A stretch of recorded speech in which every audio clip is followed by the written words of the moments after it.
Assalamu alaikum. In this video, I will discuss about the nervous regulation of GI tract. If overall we talk, then there is how the nervous regulation of GI tract occurs. So first there are some sort of endocrines that are simply the hormones which act on GI tract and control the motility, secretions, and other aspects of the GI tract. Then there are some in these hormones. How we classify the endocrines, that they travel through the bloodstream, and reach towards the respective organ, and they reach from the blood, they reach to the GI tract. So they are called endocrines, that are simply the hormones, and they act on GI tract. Then the second one, we have paracrines. What are the paracrines? They are secreted from local cells. These are the paracrines that are secreted from the local cells, and they further act on the GI tract and control its several aspects like its motility, its secretions, and other things. So since they do not travel through the bloodstream, hence they are called paracrines. Now the main thing that is about the how the nervous regulation of GI tract occurs, it is via the the main GI regulation is done by the two types of nervous system are there: extrinsic nervous system, and then the second one is intrinsic nervous system. If we talk about the intrinsic nervous system, it is consist of submucosal plexus, which is also known as Meissner plexus. And the second one is the nervous system that is present, that is called as Meyntrich plexus, and also it is also called as Auerbach's plexus. So these are the two plexus that are present in the GI tract. Now if we talk about specifically where they are present, this submucosal plexus, as its name tells, that submucosal plexus is present in the submucosal layer, and then the Meyntrich plexus, it is present in the muscularis externa. We have discussed about it in the layers of the GI tract. Now if we specifically talk about the functions, Meyntrich plexus is related with, since they are made up of muscles, as muscularis externa is consist of circular muscles and the longitudinal muscles, so it is responsible for the GI motility. Now the second one is that is submucosal plexus, which is present in the submucosa, so it is responsible for the blood flow in the GI tract. And then it is also responsible for the secretions, that what will be the amount of secretions that will occur, which hormone should be secreted, because GIT have itself secretes certain types of hormones, and what type of the situation is that if there is absorption, food is taken, then the huge amount of blood is required, so blood flow will be increased. Simply the lymph flow, as we know, fat is absorbed via this lymph. So this submucosal plexus control the other aspects: secretion, blood flow, lymph flow, and all these things, whereas Meyntrich plexus maintains the GIT motility. Now then we have extrinsic nervous system, which is done by the CNS, that is our central nervous system, which is consist of brain and spinal cord. Extrinsic, and since GI tract is made up of smooth muscles, so it is innervated by autonomic nervous system, if we ANS, and it has further two parts, parasympathetic and sympathetic. So GI tract is consist of extrinsic nervous system, which is actually the autonomic nervous system, and it is consist of parasympathetic and sympathetic. And how these parasympathetic and sympathetic work, they can't act directly on the GI tract. This is the most important thing, that parasympathetic and sympathetic innervations does not act directly on the GI tract. That if the parasympathetic stimulation wants to change the GI motility, they can't act they just can't act on the smooth muscles directly. What will they do? They will modify the intrinsic nervous system. This is the important thing, that parasympathetic and sympathetic innervations act on the intrinsic nervous system and modify their role. If there is a person is in shock, so what will our sympathetic, since in shock our sympathetic nervous system is it is stimulated, so it will cause that the blood flow towards the GI tract should be less, so that the blood, if because the vital organs such as heart, brain, they want more amount of blood, so blood flow towards GI tract should be less in case of sympathetic stimulation. So these sympathetic innervations will send signal to submucosal plexus, that is also called as Meissner plexus, which will cause the decrease in blood flow towards the GI tract. This is the simplest way. Now if we talked about the parasympathetic stimulation, what it do in the GI tract. So the parasympathetic stimulation do is that normally in our body we know that parasympathetic stimulation is stimulated when we are in relaxed state. So in relaxed state normally there is vasodilation, but if we talk about GI tract, it will cause the contraction of sphincters. Parasympathetic stimulation is cause the contraction of the smooth muscles and increase the peristaltic activity.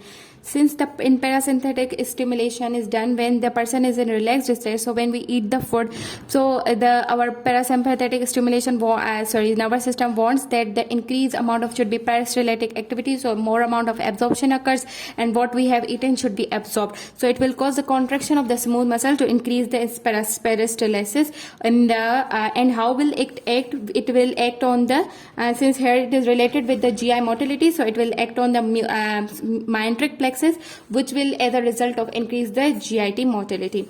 Now parasympathetic stimulation will increase it will cause the relaxation of sphincters.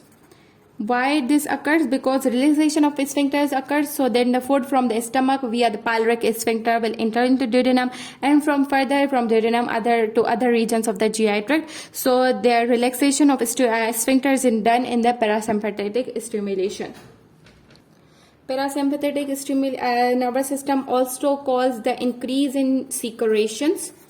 And if we talk about now sympathetic, so as one of my teacher told that sympathetic, how we remember that in sympathetic what type of actions occurs. So as for sympathetic nervous system, as for snake, so when you saw the snake, your body will become in shock. So in sympathetic stimulation, what will occur? That the decrease in GI motility, because we are not in relaxed state, because relaxed state we are in state of shock when we saw the snake. So our body will want that there should be decreased blood flow towards the GI tract and less amount of our energy should be wasted in the GI motility, because now at this point we don't want our food to be eaten or digested. We want that our vital organs like heart, brain should get energy and other blood supply. So there will be decrease in GI motility. Similarly, there is contraction of sphincters. Because what is the role of sphincters? They will pass the food from the like from the stomach towards the duodenum. Similarly, in sympathetic, we want that sphincter should be contracted so that the food does not enter towards other organs. So because we don't have that amount of blood, that's why in sympathetic stimulation there will be contraction of sphincters. Similarly, there will be decreased secretions. Now if we talk that what are the nerves that will cause the parasympathetic stimulation, from the esophagus till the 2/3 part of the transverse colon, that is consist of, actually if we talk about the embryo, that is part of our foregut plus the midgut. The parasympathetic stimulation to these parts, that is if we talk about in gross anatomy, then it starts from the esophagus towards the 2/3 part of the transverse colon.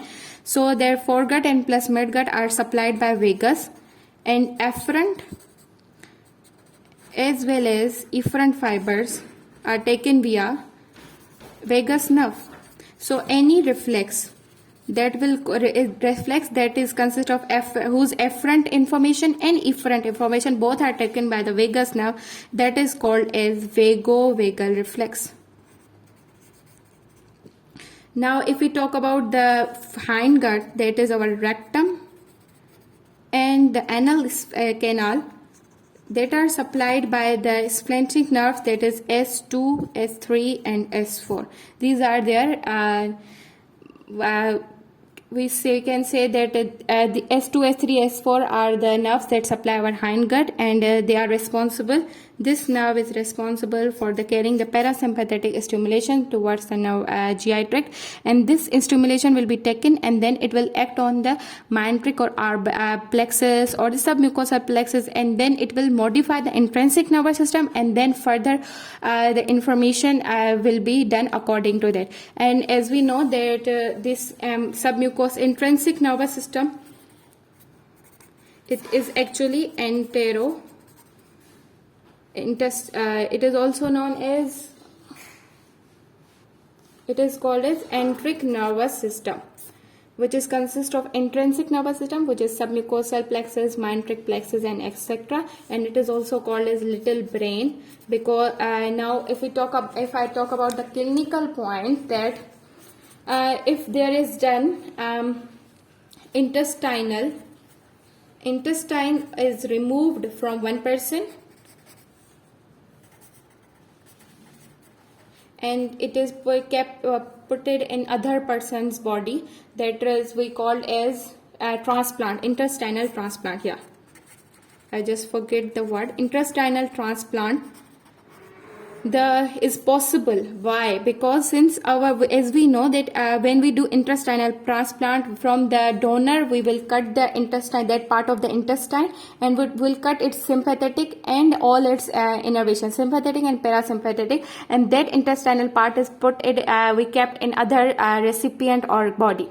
But this intestinal transplant is possible because our intestine and whole GI tract is mainly responsible if it is controlled by enteric nervous system. So just the CNS modify the enteric nervous system. So if we do the intestinal transplant, it is possible because because intestine have its all layers which we are transplant, and it has submucosal and mucosal plexus, and all these plexus are present. So the transplanted part of the intestine will do proper work in the donor in the recipient body.